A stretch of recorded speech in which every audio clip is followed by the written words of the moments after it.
Hi hello வணக்கம் மக்களே. இன்றைக்கி நம்ம ரிவ்யூ சேனலில் கான்ஜரிங் த லாஸ்ட் ரைட்ஸ் படத்தோட ரிவ்யூ தான் பார்க்க போகிறோம். படத்தோட ரிவ்யூ பார்க்கணும். படத்தோட ஒன் நிமிஷம் மட்டும் லைட்டாக டீஸ் பண்ணிடுறேன்.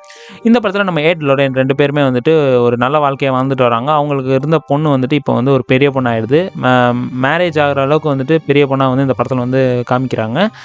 ஸோ இவங்க ரெண்டு பேருமே வந்துட்டு ஒரு நல்ல வாழ்க்கையை வாழ்ந்துட்டு வராங்க. நம்ம எட் லோரேன்னு அவங்க வந்து இந்த பேய் ஓட்டுற வேலையிலேருந்து ரிட்டையர் ஆகி ஒரு சாதாரணமான வாழ்க்கையை வாழ்ந்துட்டு வராங்க. ஏன்னு கேட்டிங்கன்னா, அந்த பேய் ஓட்டுற இதனால நிறைய சைடு எஃபெக்ட்ஸ் வந்து அவங்க பொண்ணே வந்து பாதிச்சிடும் அப்படின்றதுக்காக ஒதுங்கியே வாழ்ந்துட்டுருக்காங்க. கட் பண்ணால் பென்சில்வேனியாவில் வந்துட்டு ஒரு பேய் வந்துட்டு ஒரு குடும்பத்தையே வந்து ஆக்கிரமிச்சிருக்கு. ஸோ அந்த குடும்பத்து பேர் ஸ்மர்ஃப்ஸ் அப்படின்னு சொல்லலாம். ஸோ அந்த ஸ்மர்ஃப்ஸ் ஃபேமிலியை வந்துட்டு ரொம்பவே வந்துட்டு தொலை பண்ணிகிட்ருக்கு. அந்த கேஸ் வந்து நம்ம எட் லோரேனுக்கு வருது. ஆனால் வந்து அதை ஒதுக்கிடுறாங்க. இந்த எட் லோரேனோட கேஸ் வந்துட்டு எப்படிலாம் இந்த எட் லோரேனை பாதிச்சுது, ஸ்மர்ஃப்ஸ் ஃபேமிலி வந்து தப்பிச்சாங்களான்றது தான் அந்த படத்தோட மீதி கதை அப்படின்னு சொல்லலாம். ஃபர்ஸ்ட் ஆஃப் ஆல் இந்த படத்தில் வந்து போத் பாசிட்டிவ் நெகட்டிவ் ரெண்டுமே இருக்குது. ஃபர்ஸ்ட் ஆஃப் ஆல் நான் பாசிட்டிவ்லேருந்தே போயிடுறேன். இந்த படத்தில் நடித்த எட் லோரேன் தான். கான்ஜரிங் ஃப்ரான்ச்சைஸ் எல்லாத்தையும் எடுத்து பார்த்தீங்கன்னா எட் லோரேனோட ஆக்டிங் வந்துட்டு பயங்கரமாக இருக்கும். அதே மாதிரி இந்த படத்துலேயும் வந்துட்டு சூப்பராக ஆக்ட் பண்ணியிருக்காங்க. ஒரு கேஷுவலான ஒரு ஆக்டிங் ரெண்டு பேருக்குமே வந்துட்டு கொடுத்துருக்காங்க. ரொம்பவே வந்துட்டு ஃபன்னாகவும் அதுவும் வந்துட்டு நல்ல ஒரு பிரேவான விஷயங்கள் வந்து இந்த படத்தில் வந்து பண்ணியிருக்காங்க அப்படின்னு சொல்லலாம். செகண்ட் பாசிட்டிவ் அப்படின்னு பார்த்தீங்கன்னா, இந்த படத்தில் வந்து சவுண்ட் எஃபெக்ட்ஸு, பேய் படத்துக்கு சவுண்ட் எஃபெக்ட்ஸ் வந்து ரொம்பவே முக்கியம். இந்த படத்தில் வந்துட்டு பயங்கரமாகவே இருக்குது. ஸோ எங்கெல்லாம் வந்து ஜம்ப் ஸ்கேர்ஸ் வருதோ அதை வந்து பயங்கரமாக வந்துட்டு லவுடாக வந்து காமிக்குது அப்படின்னு சொல்லலாம். தேர்ட் பாசிட்டிவ் அப்படின்னு பார்த்தீங்கன்னா, எட் லோரேனுக்கு வந்துட்டு ஒரு பொண்ணு சொன்னால அவங்க வந்து ஜூடியா ஒரு பொண்ணை வந்து நடிக்க வச்சுருக்காங்க. அவங்க வந்து இந்த படத்தில் வந்துட்டு ஒரு நியூவாக ஒரு கேரக்டர் எடுத்துகிட்டு வராங்க. அப்போனா வந்துட்டு நமக்கு பழக்கம் ஆகாது அப்படின்னு நினச்சா அவங்க வந்துட்டு சீக்கிரமாக நமக்கு வந்து பழகிடுறாங்க. அதுவும் இல்லாமல் வந்துட்டு செம்மையாக ஒரு ஆக்டிங் பண்ணிடுறாங்க. சிரிக்கிறதாவும் சரி, அவங்களுக்கெல்லாம் வந்து சில விஷயங்கள்லாம் அவங்களுக்கு நடக்கும். அதெல்லாம் வந்துட்டு அவங்க எப்படி எக்ஸ்ப்ளோர் பண்ணி பயங்கரமாக வந்து எவால்வ் பண்ணி காமிச்சிருப்பாங்க. அதெல்லாம் வந்து சூப்பராக நடிச்சிருக்காங்க. ஸோ இந்த ஜூடி கேரக்டர் வந்து பயங்கரமாக அந்த படத்தை வந்து ரோல் பண்ணி ப்ளே பண்ணியிருக்கா அப்படின்னு சொல்லலாம். ஃபோர்த் பாசிட்டிவ் அப்படின்னு பார்த்தீங்கன்னா, இந்த படத்தோட கேரக்டர்ஸ் ஸ்மர்ஃப்ஸ் ஃபேமிலியில் இருக்கிற கேரக்டர்ஸ்லாம் வந்துட்டு நல்லாவே வந்துட்டு இந்த படத்தில் வந்து நடிச்சிருக்காங்க. ஸோ இந்த படத்தில் வந்து மிகப்பெரிய பாசிட்டிவ் அப்படின்னு பார்த்தீங்கன்னா, இந்த படம் வந்து ஒரு ரியல் ஸ்டோரி. ஸோ அதை வந்துட்டு இந்த படத்தை வந்து நம்ம அதுக்காகவே வந்து இந்த படத்தை போய் பார்க்கலாம். என்ன தான் நடந்திருக்கு, அந்த கேஸில் என்னெல்லாம் நடந்துச்சு அப்படின்றது மாதிரி.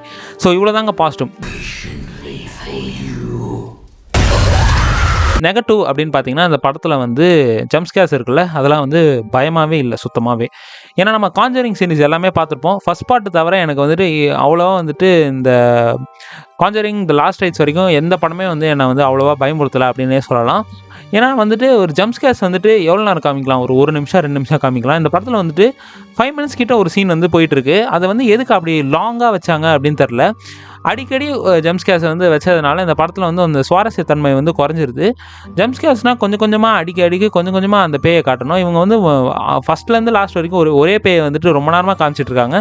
ஒரு கிளவி உருவத்தில் ஒரு பேயை காமிக்கிறாங்க. அது வந்து நமக்கு சுத்தமாக பயம் வர மாட்டேங்குது. அதுவும் இல்லாமல் ஒரு ஹேமரை தூக்கிட்டு ஒரு பெரிய ஹைட்டான ஆள் வந்து வர மாதிரி இந்த படத்தில் வந்து காமிச்சிருக்காங்க.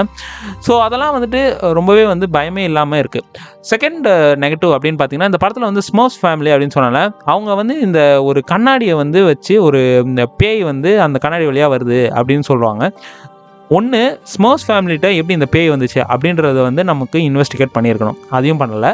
அந்த கண்ணாடிக்கும் இதுக்கும் என்ன காரணம் அதையும் வந்து இந்த படத்தில் வந்து ஒழுங்காகவே காமிக்கல. வெறும் எட் லோரேனு அவங்க பொண்ணுக்கு இருக்கிற அந்த கேரக்டரை மட்டும் ஃபோக்கஸ் பண்ணி இந்த படத்தை வந்து மொத்தமாக எடுத்திருக்காங்க. தேவையில்லாமல் இந்த படத்தில் வந்து ஆனபெல்லாம் கூப்பிட்டு வராங்க. எப்போவுமே வழக்கம் போல் 3 பாட்டிலே வந்துட்டு ஆனபெல் நம்மளை வந்து பயமுறுத்திருக்காங்க. இந்த படத்தில் வந்து சம்மந்தமே இல்லாமல் ஆனபெல் வருது. அந்த பேய் வந்து வேற எங்கேயோ இருக்குது, இந்த பேய் வந்து வேற எங்கேயோ இருக்குது. அங்கேருந்து இங்கே வந்து கனெக்ஷன் கொடுக்குறாங்க. ஸோ ஆனபெல்ன்ற ஒரு கேசட்டை வச்சுட்டே வந்து பழைய கேசட்டை எத்தனை வட்டா தேய்ப்பீங்க அப்படின்ற மாதிரி இருந்தது.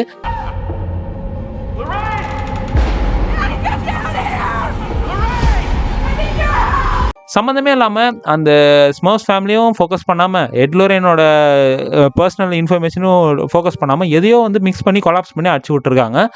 ஸோ கிளைமேக்ஸில் மட்டும் அங்கங்கே வந்து கொஞ்சம் பயம் வந்ததே தவிர நடுவில்லாம் எங்கேயுமே பயமே வரல. ஸோ இந்த படம் வந்துட்டு ரொம்பவே வந்து ஒரு வீக்கஸ்டான மூவி அப்படின்னு சொல்லலாம். Conjuring the devil made me to do it third part படம் பார்த்துருந்தீங்கன்னா ரொம்பவே மொக்கையாக இருக்கும். அது வந்து ஒரு இன்வெஸ்டிகேஷன் சைடில் வந்து இந்த படத்தை கூப்பிட்டு போயிருப்பாங்க.